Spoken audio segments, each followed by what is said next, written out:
Peter Pan. Todo mundo conhece Peter Pan, mas será que você realmente conhece essa obra? Eu vou fazer aqui uma enquete, um quiz, com várias perguntas. Vamos ver se você sabe responder. Eu sou Antônio Sampaio Doria, do Blogs e Livros. Como Peter Pan é uma obra muito conhecida, eu vou direto para esse quiz, para as perguntas. Afinal, eu estou falando do livro, porque os filmes têm muitas variações. Vamos falar da obra original, de J.M. Barrie. Será que eu falei certo? Vamos lá? Por que Peter Pan nunca cresce, nunca envelhece? 2. Por que Peter Pan leva Wendy e seus irmãos para a Terra do Nunca? E por que ela quer ir? Por que ela aceita? 3. Quais eram os grupos que viviam na Terra do Nunca? 4. Onde ficava a Terra do Nunca? 5. Quais eram as três grandes preocupações do Capitão Gancho? 6. O que acontece depois que a Wendy, João e Miguel voltam para casa? 7. Quem é o narrador do livro? 8. Como foi que J.M. Barrie criou Peter Pan?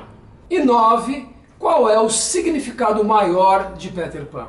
Então vamos lá para as respostas. A primeira, bom, o próprio Peter Pan explica que ele fugiu no dia em que nasceu, o que evidentemente é um exagero.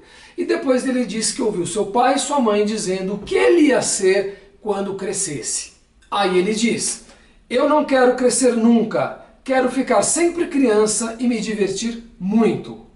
Ou seja, ele não queria ter a responsabilidade de um adulto, ele escolheu ser criança. A segunda pergunta. Bom, Peter Pan ficava ouvindo as histórias da janela do quarto dos irmãos. Então a sua ideia era levar a Wendy para a Terra do Nunca para ela contar histórias para os meninos e para eles terem uma mãe. Peter Pan nunca admite, mas ele também sentia falta de uma mãe. E a Wendy aceita porque ela fica encantada com a possibilidade de conhecer sereias, mas principalmente com a possibilidade de voar. É aí que ela aceita e vai acordar seus irmãos para eles aprenderem a voar. A Terra do Nunca era uma ilha e os grupos que haviam eram os meninos perdidos, que eram meninos que tinham caído do berço e realmente ficaram perdidos e foram parar na Terra do Nunca. Os piratas, que perseguiam esses meninos. Os índios, que tinham uma disputa com os piratas. E os animais selvagens, que iam atrás dos índios. E o engraçado é que esses grupos perseguiam um ao outro, então estavam todos sempre fugindo, andando em círculo nesta ilha. A Terra do Nunca era uma ilha, mas uma ilha imaginária, um lugar de fantasia. E o próprio autor dá pistas que indicam que é um lugar assim de um imaginário coletivo das crianças, um lugar de aventuras. Mas, como neste lugar existem índios, tudo leva a acreditar que é a América do Norte. As três preocupações do Capitão Gancho. Bom, a primeira era com o crocodilo, porque o crocodilo queria comer o resto do Capitão Gancho, já que ele tinha comido a mão. Mas esse crocodilo tinha um relógio ali que fazia tic-tac, então ele conseguia saber quando ele estava se aproximando. A segunda preocupação do Capitão Gancho, obviamente, era o Peter Pan, porque ele queria vingança do Peter Pan que tinha cortado a sua mão, mas também porque ele se incomodava muito com a personalidade do Peter Pan. Era assim, uma personalidade insuportável para ele.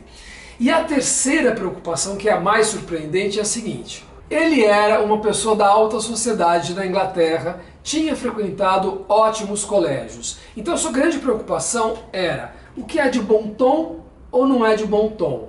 Ter bons modos ou não ter bons modos. Preocupações típicas da classe alta da Inglaterra. E ele tinha medo de ser uma pessoa vulgar, um personagem vulgar.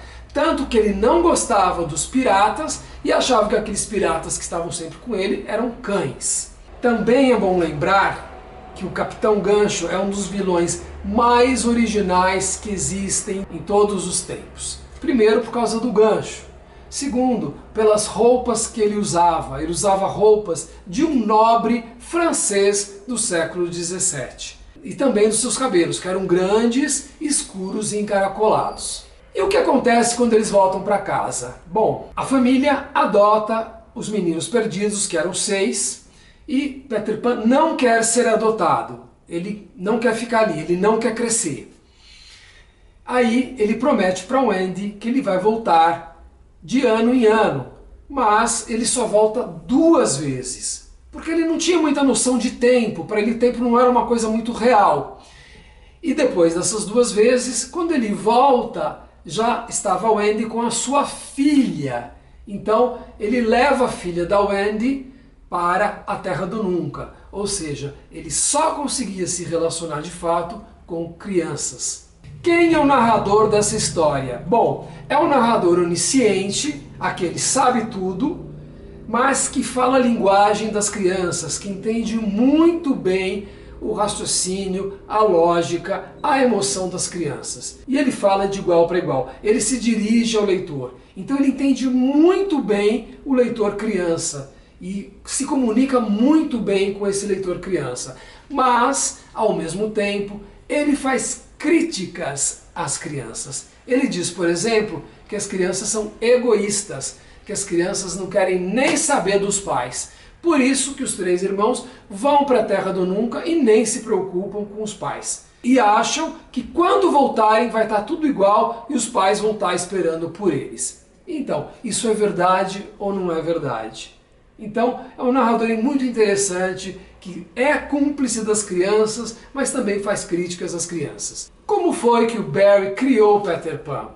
Bom, a explicação é a seguinte: é um personagem tão emblemático da infância que o Barry teve um irmão que morreu criança. Isso foi um trauma para a mãe dele.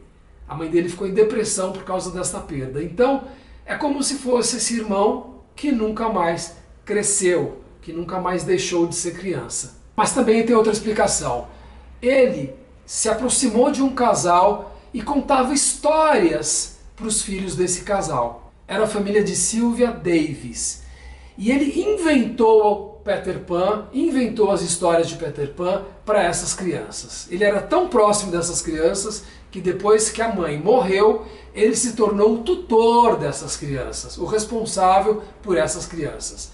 Também é bom lembrar que Peter Pan era um personagem numa peça teatral para adultos. Só depois é que ele foi transformado em livro. E qual é o significado de Peter Pan? Cada um pode dizer o que acha. Eu acho que Peter Pan é o maior símbolo literário da infância, justamente porque ele não quer deixar de ser criança. E isso, eu acho, pode simbolizar uma coisa boa ou ruim. Por exemplo, do lado negativo, você dizer que o Neymar é um eterno Peter Pan, que não quer crescer. Mas também o positivo, você manter a criança viva, você não deixar a criança que existe em você morrer. Ou seja, você ter abertura para o novo, você ter um sorriso diante das coisas, você ter curiosidade e você ter a fantasia de mundos que nem existem.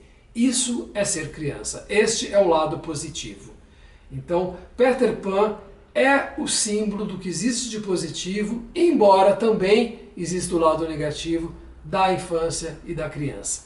E para terminar, vamos falar de 2 curiosidades desta obra. A primeira é que Peter Pan é um personagem com muitos defeitos. Tem qualidades, mas tem defeitos. Ele não é aquele herói perfeito, pelo contrário, ele é um herói imperfeito. Para falar com franqueza, sem rodeios, nunca existiu um menino mais convencido do que ele. E às vezes ele é egoísta, ele nem se importa com os outros, ele só quer se divertir. Mas ele também tem o lado bom, ele também é corajoso, ele se preocupa com a Wendy, ele gostou muito da Wendy, enfim, é um personagem que nos cativa. Outra pergunta, como é que Peter Pan lidava com o passado? Afinal, ele nunca crescia, ele nunca envelhecia.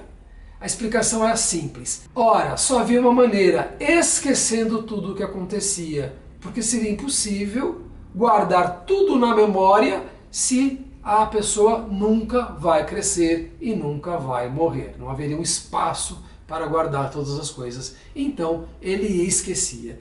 E isso é um dos trechos mais bonitos desse livro. Eu vou ler esse trecho. A única coisa que uma criança acha que tem direito de ter quando chega junto a alguém confiante é justiça.